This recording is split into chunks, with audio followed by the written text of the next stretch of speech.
மூன்று முடிச்சு சீரியல் நேயர்களுக்கு வணக்கம். நந்தினியை சமாளிக்க முடியாமல் திணறி போகும் சூர்யா.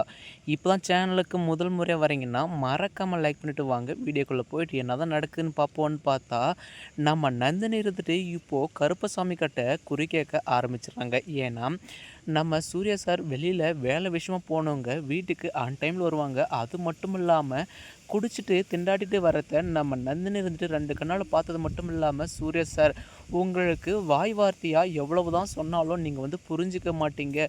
உங்கள் ஸ்டைல்லையே சொன்னால் மட்டும்தான் நீங்கள் வந்து புரிஞ்சுப்பீங்க. அதாவது நந்தினி மட்டும் தான் சொல்லுவா, அவெல்லாம் செய்ய மாட்டா அப்படின்னு மட்டும் நினைக்காதீங்க. நந்தினி இப்போ செயலையும் செஞ்சு காட்டுவா அப்படின்றதுக்காக தான் இப்போ நம்ம நந்தினி இருந்துட்டு ஒரு பக்கம் வந்து குடிக்கலாமா வேணாமா அப்படின்னு சீட்டு எழுதி பார்த்து கடைசியில் அதாவது நம்ம நந்தினிக்கு சாதகமாக அதாவது குடிக்கலாம். ஏன்னா அப்போ தான் ஒரு முடிவு தெரியும் அப்படின்றதுக்காக இப்போ குங்குமம் வந்துடும் இல்லையா. அதுக்கப்புறமா இப்போ நந்தினியும் வேறு வழியே இல்லாமல் அது கொஞ்சம் ஸ்மெல் வந்தாலுமே இப்போ மூக்கை மூடிக்கிட்டு நம்ம நந்தினி இருந்துட்டு எடுத்து மடக்குன்னு வந்து குடிச்சிடுறாங்க.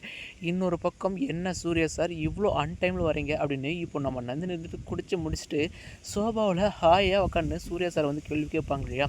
என்ன நந்தினி எப்போவும் இல்லாமல் இப்போ கொஞ்சம் ரூடாக வந்து பேசுகிற அப்படின்னு இப்போது நம்ம சூர்யா இருந்துட்டு கேட்கும்போது, ஏன் நான் கேள்வி கேட்க எனக்கு உரிமை இல்லையா? நீங்கள் தொட்டு தாலி கட்டின மனைவி. அப்படி இருக்கும்போது உங்களை கொஸ்டின் கேட்கவோ எல்லாத்துக்குமே எனக்கு வந்து ஃபுல் அண்ட் ஃபுல் ரைட்ஸ் இருக்குது அப்படின்னு இப்போ சூர்யாவையே மிரட்டு போவாங்க இல்லையா.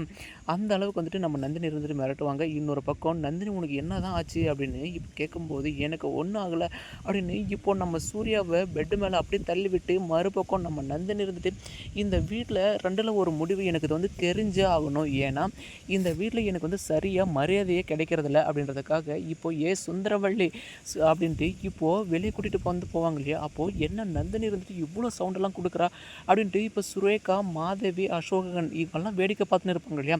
அப்போ தான் நம்ம நந்தினி இருந்துட்டு மாதவியோட தலைமுடியை வந்து பிடிச்சிக்கிட்டு சுரட்டவள்ளி அதாவது சுரட்டமுடி சுந்தரவள்ளி அப்படின்னு இப்போது மரியாதை இல்லாமல் வந்து பேசுவாங்க இல்லையா. அப்போது மாதவி இருந்துட்டு என்ன நந்தினி என்னுடைய அம்மா பேர் சொல்லி சொன்னது மட்டும் இல்லாமல் அவங்க வந்து மரியாதை குறைவாக வந்து பேசுகிறேன் வந்து கேட்கும்போது அப்படி தான் பேசுவேன். ஏன் இந்த வீட்டில் நானும் ஒரு மனுஷி தானே, சூர்யா சாரோட மனைவி தானே. அப்படி இருக்கும்போது எனக்கும் அதாவது மான ரோஷம் வந்து இருக்க தானே செய்யும். என்னை மட்டும் இந்த வீட்டு வேலைக்காரி தோட்டக்காரி அப்படின்னு அசிங்கப்படுத்தும் போது நான் வந்துட்டு இதுக்கு முன்னாடி கேள்வி கேட்டேன்னா, ஆனால் இனி இப்படி சும்மா விட மாட்டேன். இனி இப்படி தான் கேள்வி கேட்பேன். என்ன நந்தினி உங்ககிட்டேருந்து ஏதோ ஒரு பேட் ஸ்மெல் வருது, குடிச்சிருக்கியா? ஆமாம் குடிச்சிருக்கேன், அதில் என்ன தப்பு இருக்குது அப்படின்னு இப்போ நம்ம நந்தினி இருந்துட்டு மாதிக்கிட்ட வந்து சொல்லுவாங்க இல்லையா. இன்னொரு பக்கம் குடித்த ஒருத்தன் சூர்யா அவனையே சமாளிக்க முடியல, இனி போதா குறைக்கு நந்தினி வேறையா அப்படின்னு சுந்தரவள்ளி இருந்துட்டு இதெல்லாம் எங்கே தான் போய் முடியுமோ அப்படின்னு ரொம்பவே ஃபீல் பண்ணிட்டு இருக்காங்க. இன்னொரு பக்கம் நந்தினியை சமாளிக்க முடியாமல் இப்போ அவங்க கிட்ட வந்து இன்னும் பேச்சிருந்தா வீட்டில் வந்து ஒரு பெரிய கலவரமே உண்டாயிடும் அப்படின்றதுக்காக தான் நம்ம சூர்யா இருந்துட்டு நந்தினியை அழகாக வந்து தூக்கிட்டு போவாங்க இல்லையா.